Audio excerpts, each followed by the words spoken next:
Good morning students. एक बार फिर से आप जुड़ चुके हैं इंडियन हिस्ट्री चैनल के साथ, जिसमें हमने पढ़ना स्टार्ट किया था मौर्योत्तर काल। मौर्योत्तर काल की कहां से स्टार्टिंग होती है, ये सारी बातें हमने आपको बताते हुए मौर्योत्तर काल में सबसे पहले हमने शुंग वंश के बारे में नॉलेज ली। पूरा का पूरा शुंग वंश के बारे में हमने जानकारी ली कि कैसे कैसे शुंग वंश में कौन कौन प्रतापी राजा आए होंगे और उन्होंने किस तरीके से कार्य किया होगा। इसके बाद हमने कर्ण वंश के बारे में जानकारी ली कि कर्ण वंश में केवल 4 राजाओं के बारे में इतिहास हमें बताता है और उन राजाओं ने क्या क्या किया, ये सारी बातें हमने पिछले लेक्चर में देखी। इसके बाद हमने एक ऐसे वंश के बारे में चर्चा की जो सातवाहन वंश के नाम से प्रसिद्ध हुआ, जिसे हमने ब्राह्मण वंश भी बोला। कैसे कैसे कौन कौन से राजा आए होंगे, उन्होंने क्या क्या किया, कौन कौन से यज्ञ किए होंगे उन्होंने, उनके समय में कौन कौन से ऋषि मुनि रहे होंगे, ये सारी बातें हमने पढ़ते हुए चले। उनके पिता या पुत्र या पोते वगैरह ने क्या क्या कार्य किया होगा, कौन से धर्म के लिए कार्य किया है, बौद्ध धर्म और हिंदू धर्म दोनों के लिए अगर कार्य किया है तो दोनों को ही उन्होंने लिखवाया था। उन सभी बातों को हमने पढ़ा। उनकी पत्नियों के बारे में पढ़ा कि कौन सी पत्नी कितनी जो है समझदार रही होगी, कितनी पढ़ी लिखी थी। उसके साथ साथ हमने देखा कि कौन सी भाषाओं के ज्ञानी थे ये लोग। उन भाषाओं के ज्ञानी के होने के साथ साथ उन्होंने किन किन भाषाओं में कौन कौन से अभिलेखों के बारे में चर्चा की है, ये सारी बातें हम पढ़ चुके थे। आज हम पढ़ना स्टार्ट करेंगे। जैसा कि हमने कल के वीडियो में आपको बताया था कि देशी राजाओं के साथ साथ विदेशी राजाओं का भी समय रहा है। जैसे जैसे देशी राजाओं का समय रहा होगा, उन्हीं के पैरेलल जो है विदेशी राजा भी भारत पर आ चुके होंगे। भारत इतना बड़ा समृद्ध देश था कि जो देशी राजाओं के समय में अगर कोई विदेशी राजा आ भी जाया करता था तो ये ना अपनी तरफ से ना एकदम लड़ाई नहीं लिया करते थे, क्योंकि उन्हें पता हुआ करता था कि हमारे क्षेत्र में हम तो खुशहाल है, हमें कोई दिक्कत नहीं है। अगर कोई विदेशी आकर हमारे यहाँ के बस कर अगर किसी तरीके से उनका खान पीन रोजगार हो रहा है तो कोई दिक्कत नहीं है। तभी ये जो है उन पर आक्रमण किया करते थे, जब वो लोग हमारे ऊपर आक्रमण करने की कोई भी दृष्टि रखा करते थे। आज चर्चा करेंगे आगे के लेक्चर की, बात करेंगे देशी राजाओं के साथ साथ कैसे कैसे विदेशी राजाओं ने यहाँ पर अपना वंश चलाया होगा। जैसे कि हमने मौर्योत्तर काल स्टार्ट किया था, अगर बात करें लिख के हम पढ़ना स्टार्ट करें तो हमने आपको मौर्योत्तर काल जब पढ़ाया था मौर्योत्तर काल, तो मौर्योत्तर काल में हमने कौन कौन से वंश पढ़े, उनके पैरेलल हम देखेंगे कौन कौन से वंश आए होंगे। तो मौर्योत्तर काल में हमने सबसे पहले जो चर्चा की थी, हमने आपको शुंग वंश की बात बताई, जिसमें हमने पुष्यमित्र शुंग बोला होगा, आपको याद हो गया होगा। शुंग वंश जब खत्म करते हुए लेके आए तो हमने कर्ण वंश के बारे में बात करी। कर्ण वंश जब हम खत्म करके लेके आए तो सातवाहन वंश के बारे में बात करी। इन तीनों ही वंश के साथ साथ हम पैरेलल ले लेते हैं कि कौन कौन से वंश आए होंगे। जैसे कि हमने जब अपने वीडियो में चर्चा करी थी तो आपको बताया था कल कि हिंद, यवन या इंडो ग्रीक करके बोला होगा हमने। तो सबसे पहले भारत में हिंद रहे, यवन हुआ या इंडो ग्रीक रहा, ये तीनों एक ही हैं। किताबें इन्हें अलग अलग शब्दों के नाम से पुकारती हैं। और अगर ये बात करी जाए, ये यूनानी थे, यूनान से आने वाले थे, यूनान के देशों से आए होंगे। ये बात आपको याद हो जाए कि भारत में सबसे पहले अगर कोई आक्रमण हुआ होगा तो यूनानी की बात करिए। और इससे पहले लौट आए, देखिए पीछे के लेक्चर में हमने आपको अलेक्जेंडर द ग्रेट के बारे में पूरी कहानी सुनाई थी कि जब उसने भारत की तरफ आना स्टार्ट किया था तो वो भी एक यूनान के देश से आया था, जिसकी माता का नाम मैंने आपको ओलंपिया बताया था, जहां से हमारे यहाँ ओलंपिक गेम की स्टार्टिंग मानी जाती है, ओलंपिया से। ओलंपिक का नाम ओलंपिया से बना है। ये सारी चर्चाएं की थी, हमने आपको बताया था कि कैसे कैसे राजाओं ने इनके साथ में युद्ध लिया होगा और कैसे कैसे ये अलेक्जेंडर द ग्रेट, जिसे हम सिकंदर महान के नाम से जानते हैं, ये वापस लौटा होगा। 19 महीने तक भारत में इसने जो है युद्ध लड़ा होगा। ये सारी कहानी हमने आपको समझा दी थी। इसके अगर बात करें तो ये जब आपके यूनानी आ गए होंगे, यूनानी के बाद शक आना स्टार्ट करेंगे। आज हम शकों के बारे में भी पढ़ेंगे कि शकों का क्या कारण था भारत में आने का, ये कहां से हार कर आए थे, ये किस वजह से भारत में आए होंगे और कौन सी दिशा से आए थे, ये सारी बातें हमें पढ़नी है। शक के बाद हमें पढ़ना होगा पहलव, और पहलव के बाद हम पढ़ लेंगे कुषाण के बारे में। तो इन 4-5 के बारे में हम जो है आज चर्चा करेंगे। जितनी हमसे चर्चा हो पाएगी हमारे लेक्चर में, वरना इस लेक्चर के बाद अगले लेक्चर में कल कंटिन्यू करेंगे। चलिए बात करते हैं। सबसे पहले कल हमने आपको चलते चलते बताया था कि भारत में इन विदेशियों के आने का जो मार्ग रहा होता था, भारत जो है तीनों ओर समुद्रों से या पहाड़ों से घिरा हुआ दिखते हैं हम लोग। हम जब भारत का मैप देखेंगे तो हम देखेंगे बड़ी बड़ी पहाड़ियां हमारे भारत के आसपास पाई जाती हैं, उसके साथ साथ समुद्र पाया जाएगा। तो एक ही जो स्थल मार्ग बच जाता है जिससे वर्तमान में भी कोई हमारे पास दुश्मन अगर अटैक करता है तो वर्तमान में भी उसी रास्ते से घुसने की कोशिश ज्यादा करता है, जो नाम हो गया आपका भारत और पाकिस्तान और अफगानिस्तान की बात होगी। ठीक है, पाकिस्तान और अफगानिस्तान की उस समय की बात किया जाए तो जो पाकिस्तान अफगानिस्तान आज अलग हो चुके हैं, पहले ये भारत का ही हिस्सा रहा करते थे। आप ये सारी बातें जानते हैं। तो विदेशियों का जो मार्ग था, अगर विदेशियों का अगर मार्ग की बात करें तो भारत में कहां से एंटर हुए हैं, तो आप तुरंत बता देंगे पाकिस्तान और अफगानिस्तान की तरफ से सन ने बताया था। इस मार्ग से ये यहाँ पर आना स्टार्ट किया होगा। यूनान में एक कंट्री बनती है, मैंने आपको बोला था यूनान में एक देश है, उसका नाम कल चलते चलते मैंने आपको बता दिया था, बैक्ट्रिया बोला होगा आपको मैंने।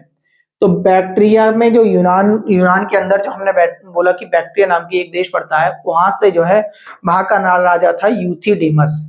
तो बैक्ट्रिया का जो राजा था वहां का राजा था यूथिडेमस, आप इसे याद कर लेंगे। तो यूथिडेमस वहां का राजा था। इसका एक पुत्र था, पुत्र के बारे में आपसे पूछा जा सकता है। उस पुत्र ने भारत की तरफ को आना स्टार्ट किया है जब यूथिडेमस की मृत्यु हो गई होगी, और मृत्यु होने के बाद उसका बेटा बैठा होगा जिसका नाम था डेमेट्रियस। डेमेट्रियस बैठा होगा गद्दी पर। तो डेमेट्रियस ने भारत की ओर बढ़ना स्टार्ट करा, उसने अपने यूनान को छोड़कर भारत की ओर आना स्टार्ट किया। तो भारत में आप सबसे पहले समझ जाएंगे किस मार्ग से आए हैं, पाकिस्तान अफगानिस्तान के मार्ग से आए होंगे। कौन सी कंट्री से आए, यूनान में जो एक बैक्ट्रिया नाम का देश पड़ता है उस देश से आए हैं। वहां का राजा यूथिडेमस था, यूथिडेमस की मृत्यु के बाद उसका पुत्र बैठा होगा, उसका नाम था डेमेट्रियस, और डेमेट्रियस ने भारत की ओर आगे बढ़ना स्टार्ट किया होगा। यहीं से क्वेश्चन आपका पेपर में बन जाता है कि कौन से देश से थे, कौन राजा था, कौन किसका पुत्र था, ये सारी बातें बन जाती हैं। कौन सी कंट्री से आए थे ये आपसे पूछ लेगा तो आपको बैक्ट्रिया बता देंगे। जब ये भारत की तरफ को बड़ा होगा तो आप ध्यान रखना है कि भारत की तरफ को बड़ा होगा तो जो आज वर्तमान पाकिस्तान में सियालकोट पड़ता है, तो सियालकोट तक आया होगा और सियालकोट को इसने अपनी राजधानी बना ली होगी। तो आप इस तरीके से याद रखना है, इसने सबसे पहली राजधानी इसने कौन सी बनाई, सियालकोट बनाई। तो सियालकोट के बारे में आपसे राजधानी के बारे में पूछा जा सकता है कि प्रथम विदेशी आक्रमण जब भारत पे हुआ था तो उन्होंने अपनी राजधानी क्या बनाई, तो आप सियालकोट बता देंगे। जिसे सियालकोट के अलावा भी कोई नाम अगर पूछ ले तो आप इस तरीके से बता देंगे उसका नाम कि सर ने बताया था सियालकोट को ही शाकल या साकल बोला करते थे। अगर शाकल लिखकर आ जाए या साकल लिखकर आ जाए तो आप तुरंत पहचान जाएंगे कि बात किसकी हो रही है, सियालकोट की बात हो रही है। ये बात आपके क्लियर हो गई होगी। बैक्ट्रिया देश से आए थे, कैसे कैसे आए थे, कहाँ बसे, ये आपको बात क्लियर हो गई। और वहीं इन्होंने अपनी राजधानी बना ली होगी। ठीक है, वहीं तक इन्होंने अपना सीमित रखा, व्यापार वगैरह जितना भी इन्हें लूटना लाटना था अपना वहीं तक सीमित रखा। इसके बाद धीरे धीरे जब इनकी पीढ़ियां आगे बढ़ती चली गई होंगी, पीढ़ियां आगे बढ़ती गई, तो इन्हीं की पीढ़ी में एक व्यक्ति हुआ जिसका नाम था मिनांडर, जिसे आप मिलिंद नाम से भी जानते हैं, मिनांडर या मिलिंद। ठीक है, इसी पीढ़ी में एक नया व्यक्ति हमें देखने को मिला, उसका नाम हमने क्या बताया, मिनांडर बताया आपको। इसके बारे में कहानियां स्टार्ट होती हैं, इसके बारे में थोड़ा सा समझना स्टार्ट करेंगे। तो इसने ना मिनांडर और मिलिंद जब आया होगा उस समय की बात चल रही है। देखिए यहां तक की पीढ़ियां थी, उसके बाद जब पीढ़ी आगे बढ़ती चली गई, बढ़ते बढ़ते पीढ़ी किस में कन्वर्ट हो गई, मिनांडर और मिलिंद में। और इसका युद्ध हुआ है, इसका जो युद्ध होगा हमारे शुंग वंश के राजाओं के साथ में युद्ध देखने को मिलेगा। तो शुंग वंश के राजाओं के साथ में शुंग वंश से इसके युद्ध हुए हैं खूब। किताबें इस बात की चर्चा करती हैं कि अगर आपसे पूछ लिया जाए मिनांडर किसके समय में था तो आप तुरंत बता देंगे शुंग वंश के काल में रहा होगा, और शुंग वंश के राजाओं से इसका जो है युद्ध हुआ होगा। और शुंग वंश के राजाओं से युद्ध हुआ होगा, तो युद्ध के पश्चात जो है इसकी एक व्यक्ति से बड़ी मुलाकात हुई है, एक बौद्ध भिक्षु से मुलाकात हुई है इसकी। तो बौद्ध भिक्षु अगर पूछ ले आपसे तो तुरंत बता देना कि सर ने बौद्ध भिक्षु बताया था हमारा, तो बौद्ध भिक्षु था, उसका नाम पूछ लेगा आपसे, उसका नाम था नागसेन। क्या नाम था उसका, आपसे इसके बारे में बौद्ध भिक्षु के बारे में पूछे तो आप बता देंगे तुरंत इसका क्या नाम था, नागसेन था। नागसेन से इसकी मुलाकात होगी और नागसेन से ये क्या करेंगे, ये प्रश्न उत्तर करेगा मिनांडर। नागसेन से ये प्रश्न उत्तर करेगा, उनसे बहुत सारे युद्ध ना करने के वजह पूछेगा, प्रश्न उत्तर करेगा। तो मिनांडर पूछेगा कि आप बौद्ध धर्म के बहुत बड़े गुरु हैं, बहुत बड़े भिक्षु हैं, आप इतने बड़े ज्ञानी हैं, तो आप मुझे बताइए कि जो मैं युद्ध लड़ता चला आ रहा हूं, युद्ध ना करने की क्या वजह हो सकती है, क्यों ना करूं मैं युद्ध। तो आपसे ये पूछ ले कि किसने युद्ध ना करने की वजह को जो है एक बौद्ध भिक्षु से पूछा है, तो आप बता देंगे तुरंत सर ने बताया मिनांडर या मिलिंद। उसके साथ साथ आपसे ये पूछा जा सकता है किस बौद्ध भिक्षु से पूछा, तो आप बौद्ध भिक्षु का नाम बता देंगे, उसका नाम मैंने बता दिया आपको, नागसेन। क्या करा इसने, प्रश्नोत्तर में आपको लिख दे रहा हूं, युद्ध ना करने की वजह पूछिए, युद्ध ना करने की वजह क्या हो सकती है, क्यों ना करूं मैं युद्ध। ठीक है, और इनके आंसरों से जब ये उत्तर देंगे तो उनसे बहुत ज्यादा संतुष्ट होगा, और संतुष्ट होने के बाद ये भी क्या करेगा, ये बौद्ध धर्म का अनुयायी बन जाएगा।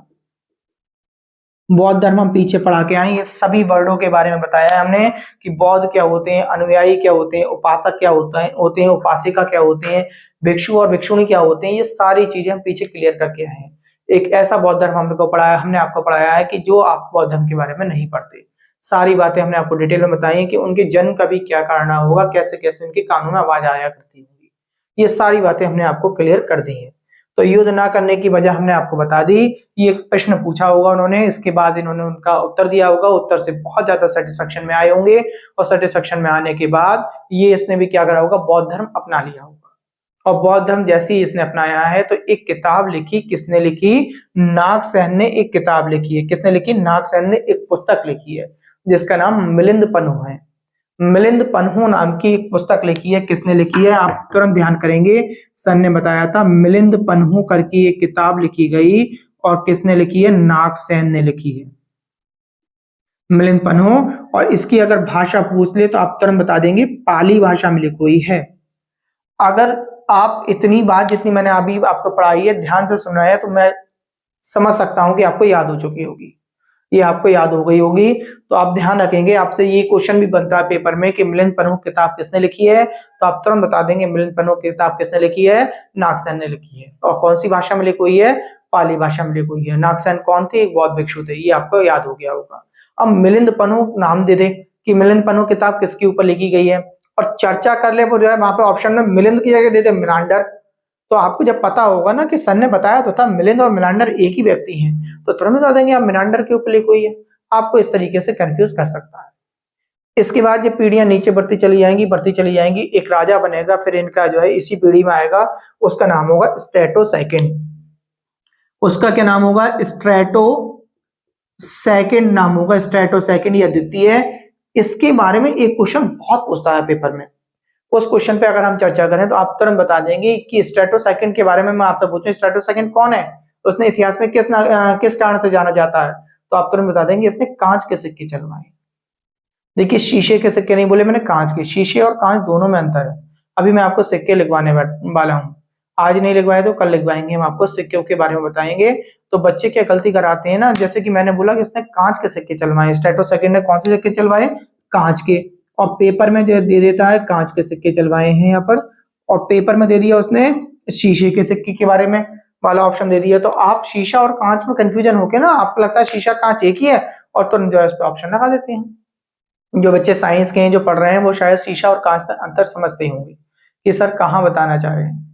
ठीक, और एक बात और बता दूं, सबसे पहले अगर भारत में सोने के सिक्के चलवाए, अगर क्वेश्चन इस तरीके से पूछ ले कि देखिए यहाँ पे तो कांच के सिक्के चलाने की बात आई, स्ट्रेटो सेकंड, एक क्वेश्चन फिर तैयार हो गया आपका एग्जाम की दृष्टि से।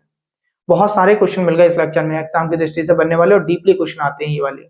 और एक क्वेश्चन आता है सोने के सिक्के चलवाने वाले, तो सोने के सिक्के सबसे पहले जो आक्रमण करने वाले हैं हिंद, यवन या इंडो ग्रीक, इन्होंने सोने के सिक्के चलवाए। ठीक है, अगर आपसे सोने के सिक्के की बात हो जाए तो इन तीनों से आप याद कर लेना कि तीनों का मतलब है एक ही, ये वो हैं जिन्होंने सोने के सिक्के चलवाए आपके, सोने के सिक्के। मजा आ रहा होगा आपको लेक्चर में कि बहुत सारी चीजें हमें जो है क्वेश्चन ऐसे पढ़ने को मिल गए कि जो है एग्जाम की दृष्टि से बनते हैं आपके। अब देखिए हम आ जाते हैं अब दूसरे वंश पर। अब कोई दूसरा वंश भारत में आया होगा, दूसरा विदेशी वंश भारत में आया जिसका राजा का नाम था यूक्रेटाइटिस। यूक्रेटाइटिस था। अब इसे हम जोड़ेंगे, देखो पीछे की कहानी में जुड़ेगा ये। शायद मैंने आपको पीछे जब मैं पढ़ा रहा था आपको मौर्य वंश, तो मौर्य वंश में एक व्यक्ति का नाम बोला था, नहीं मौर्योत्तर काल में ही अभी एक व्यक्ति का नाम बोला था हमने, और उस व्यक्ति का नाम देखो अब आ जाएगा उसके। अब आपको मालूम पड़ जाएगा कि सर ने बताया था उस समय की देखो पैरेलल विदेशी चल रहे होंगे, और ये विदेशी जो है इसके राजा के दरबार में आया है, क्या कारण है आपको याद हो जाएगा तुरंत। तो मैंने आपको बताया कि दूसरा विदेशी वंश भारत में आया जिसका नाम था यूक्रेटाइटिस, और ये भी विदेशी वंश यूनान ही कंट्री से आया है, यूनानी है ये भी। तो यहाँ पर नंबर 2 करके लिख देते हैं। ये तो नंबर फर्स्ट आ गया बैक्टीरिया वाला, और नंबर 2 पे आ गया आपका दूसरा वाला, दूसरा विदेशी वंश आ जाएगा जिसमें यूक्रेटाइटिस का नाम लेंगे हम। दूसरा विदेशी वंश हो गया आपका यूक्रेटाइटिस, यूक्रेटाइडिस, ये दूसरा विदेशी वंश आया है। इसका एक राज्यपाल था,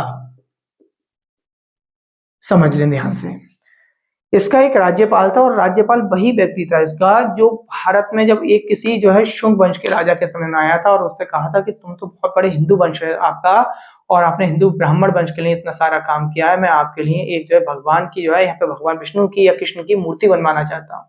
जिसने फिर गणों स्तंभ बनवाया था और मध्य प्रदेश के विदिशा में बनवाया था। हमने आपको बताया था, आपको ये बात कई बार बोली थी, गणों स्तंभ बनवाया था, उसका नाम था हेलियोडोरस।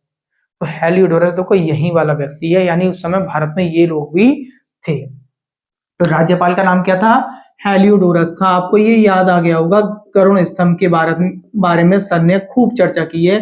हेलियोडोरस की बात कर रहे हैं, ठीक है, हेलियोडोरस की बात हुई और इसने क्या बनवाया है? गरुड़ स्तंभ बनवाया है। ये बात भी आपको क्लियर हो गई होगी। और आपका वो बातें ना देखो एक दूसरे से जब कहानी जुड़ती है और हमने पीछे के लेक्चर देख के समझ रखी होती है तो हमें लगता है कि हाँ अब हमें इतिहास तैयार होता जा रहा है, क्योंकि एक दूसरे से बनती आ रही है। इसके बारे में एक क्वेश्चन और पूछता है, वो भी बता दूं मैं आपको। इनकी राजधानी पूछ लेता है कभी कभी, क्या यानी यूक्रेटाइडिस की क्या राजधानी थी, या हेलियोडोरस के समय में इन्होंने अपनी राजधानी क्या बनाई थी? तो इन्होंने राजधानी बनाई थी तक्षशिला। कौन सी राजधानी बनाई थी? तो तक्षशिला राजधानी के बारे में आप याद कर लेंगे कि इनकी राजधानी तक्षशिला रही होगी। ठीक, ये ना यहीं तक इसके बारे में ज्यादा डिटेल में पूछेगा आपसे। इससे डिटेल में आपको कहानी बढ़ जाती है, बट कहानी ऐसी है कि उनसे कोई क्वेश्चन बढ़ता नहीं, तो इसलिए वो कहानी सुनाना पसंद नहीं कर रहा मैं आपको। तो राजधानी अगर इसकी पूछ ले तो आप तक्षशिला राजधानी बता देंगे। चलिए, दो आपको विदेशी मालूम पड़ गए, अब तीसरे विदेशी की बात करेंगे। अब बात करेंगे हम शक की, और इसे बहुत ध्यान से समझ लेना। अब इससे भी, जैसे कि अभी आपको इतने सारे क्वेश्चन दिखाई दिए कि पेपर में बनने वाले, और इससे तो बहुत ही ज्यादा क्वेश्चन बनते हैं आपके।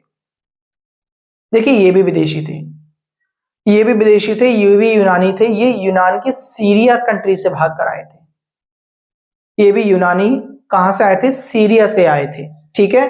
वहां पर ना एक कबीला हुआ करता था यूनान, मैं आपसे कह दे रहा हूं, यहाँ पे सीरिया लिख दे रहा हूं आपको। यूनानी है ये भी, और वहां पर ना क्या हुआ करता था, इनका युद्ध हुआ एक यूची कबीले से। यूची कबीले से इनका युद्ध हुआ होगा और यूची कबीला जीत गया, और जीतने के बाद इन्हें शकों को भागना पड़ा, और वहां से भागते हुए भारत की तरफ आए। तो ये ध्यान रखेंगे, आपसे कभी कभी पूछा जा सकता है कि शक भारत में किस कारण आए, तो आप तुरंत बता देंगे इनका युद्ध हुआ होगा यूची कबीले से, और यूची कबीले से ये हार गए होंगे, और हारने के बाद ये भारत की तरफ को बढ़े होंगे, ठीक है।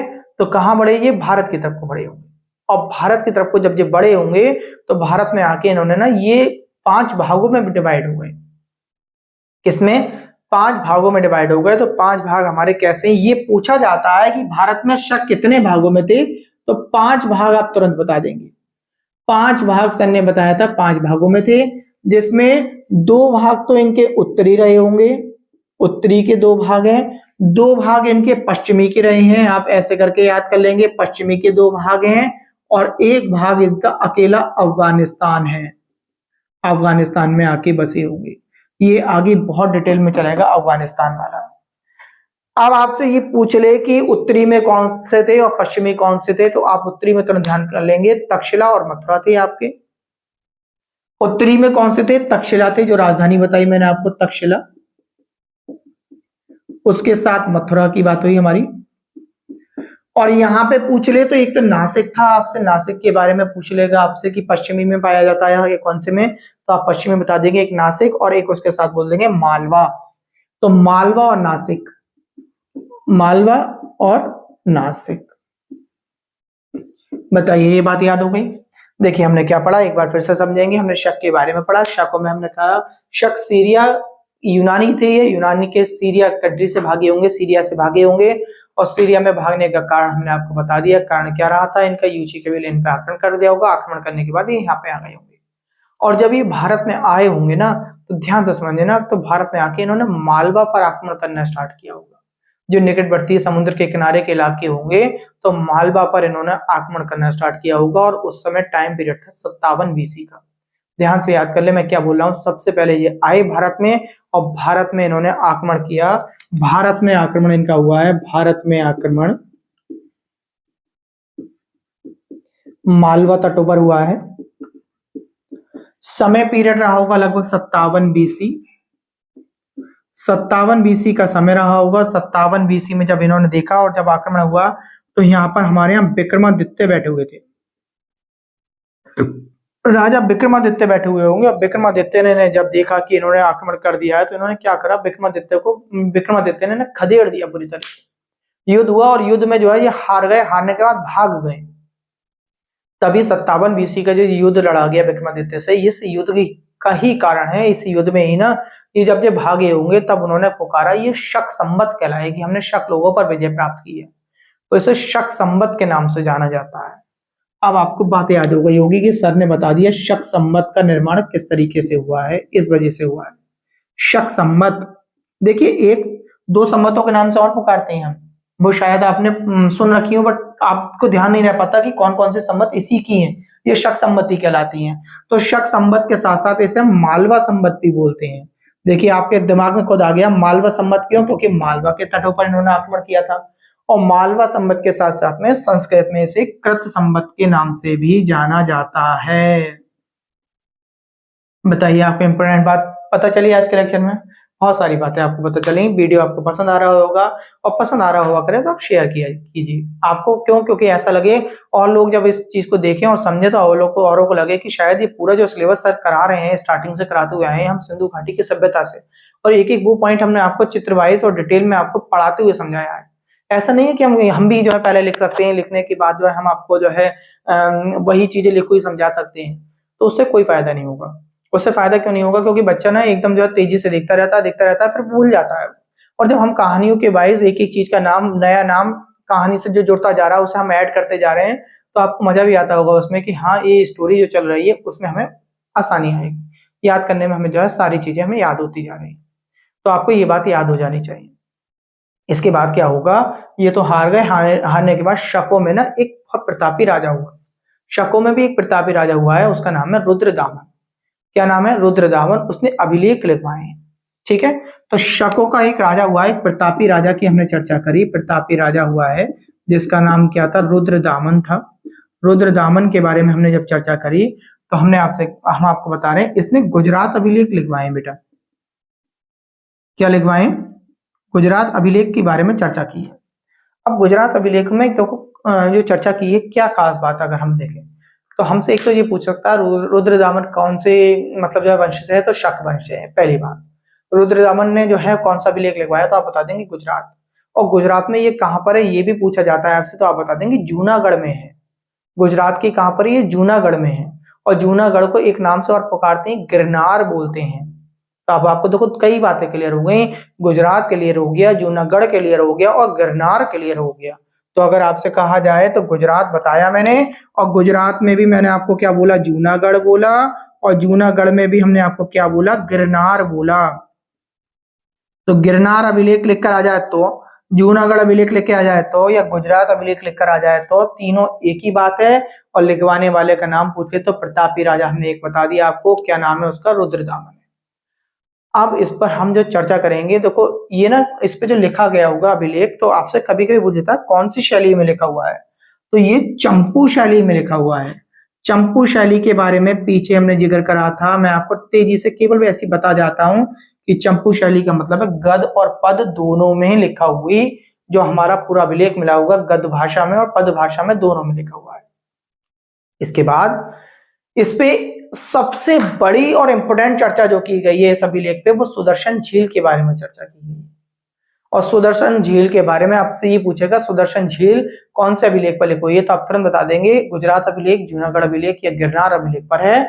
और सुदर्शन झील के बारे में क्यों इंपोर्टेंट हो जाता है, इस पर 4 राजाओं के बारे में जो है चर्चा की गई है। उस समय जो है लगभग 3 राजा लिखे गए होंगे, बाद में जब चौथा राजा कभी आया होगा उसने भी इसी अभिलेख पर अपने बारे में लिखवा दिया है। ये बात आपको याद रखनी है। तो 4 राजाओं के बारे में क्या लिखा है, सुदर्शन झील के बारे में बात हुई है, चंपू शैली बता दी हमने आपको, सुदर्शन झील बता दी आपको। सुदर्शन झील में हमने क्या चर्चा करी, आप ध्यान से समझेंगे क्या चर्चा करी है सुदर्शन झील में। देखिए 4 राजाओं के बारे में बताया, एक तो आ गए आपके चंद्रगुप्त मौर्य।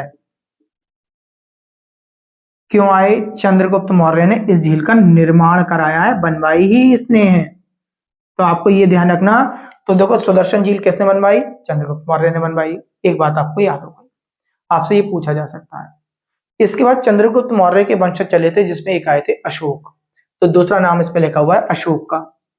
अशोक ने क्या कार्य किया, अशोक का कार्य ये है उसने इस पर बांध बनवाया है। तो आपसे क्वेश्चन डीपली करके पूछ ले कि सुदर्शन झील पर बांध किसने बनवाया, तो आप बता देंगे अशोक ने।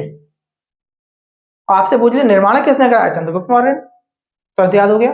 और अब अगर इसकी बात करें, जब निर्माण इसका करवा दिया तो निर्माण वो सॉरी बांध बनवा दिया, और बांध बनवाने के बाद अब इसका एक कभी कभी ना चीजें जब पुरानी होने लगती हैं तो टूटने लगती हैं।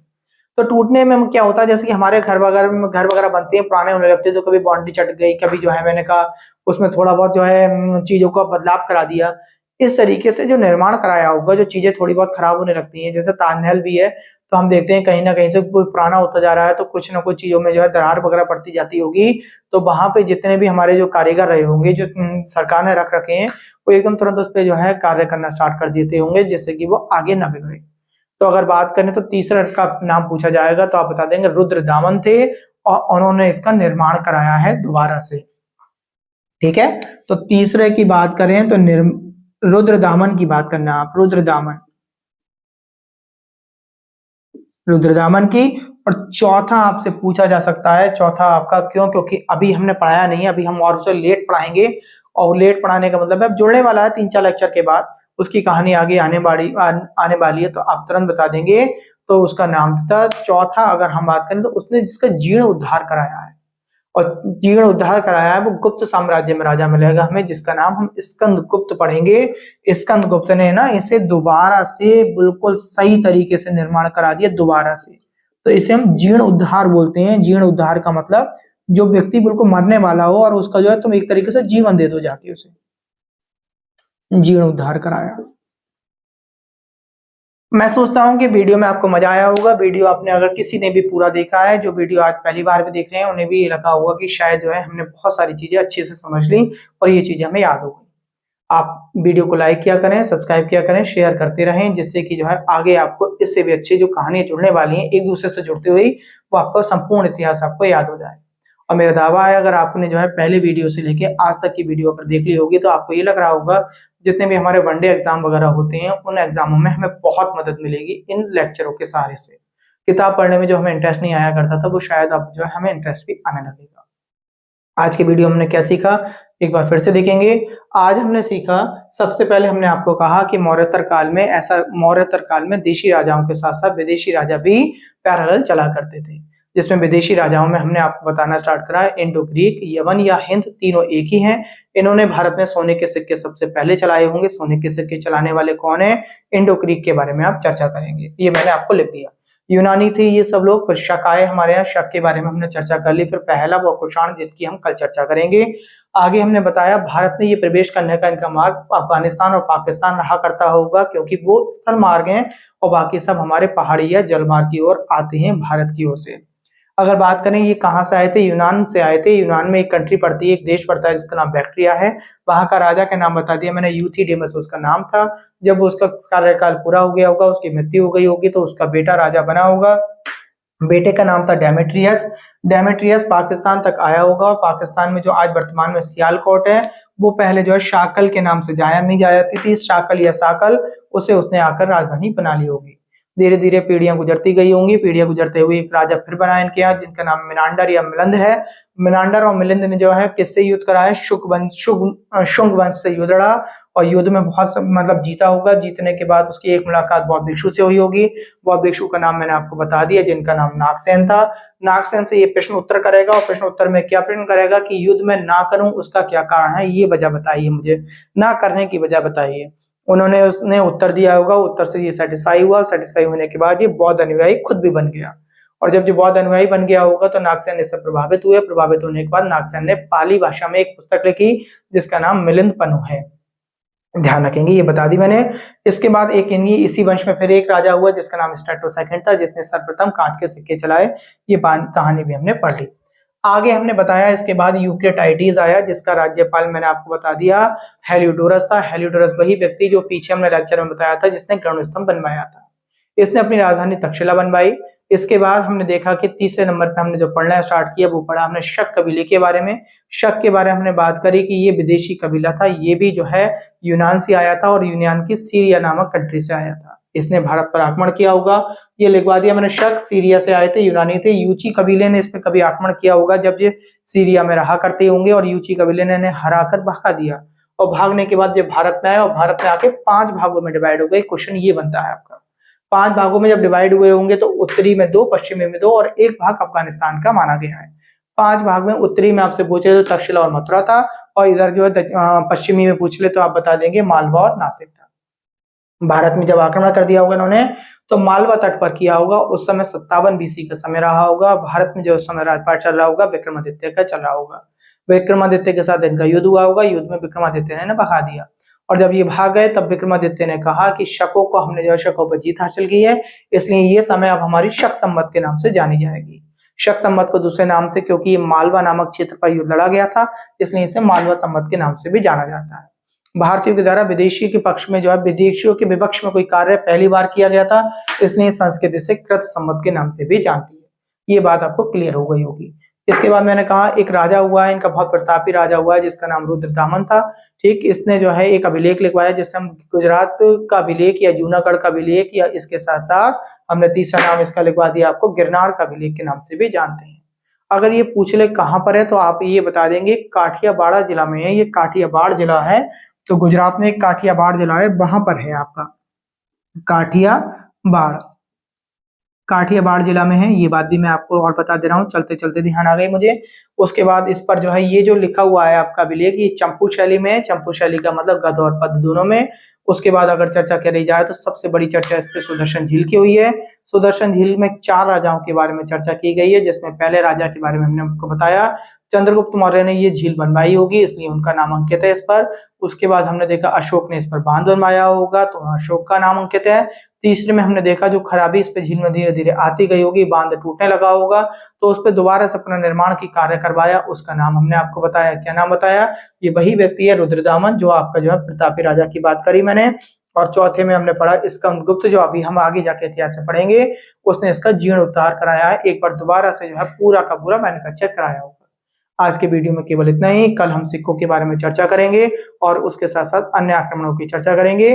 धन्यवाद।